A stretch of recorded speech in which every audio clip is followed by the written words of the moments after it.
Қайырлы күн баршаңызға. Бүгін сіздермен бірге көктем мезгіліне арналған өте жеңіл салат дайындаймыз. Ол үшін ең алдымен қиярды майдалап турап аламыз.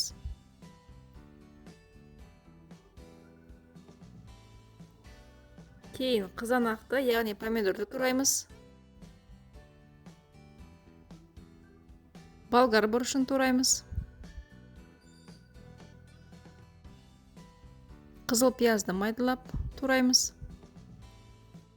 Алдын ала қайнатылған етті майдалап турап шығамыз. Аскөкті тураймыз. Менде мұнда укроп.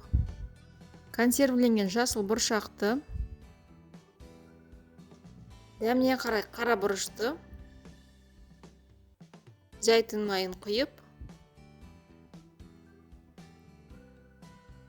тұзымызды салып, жақсылап араластырамыз.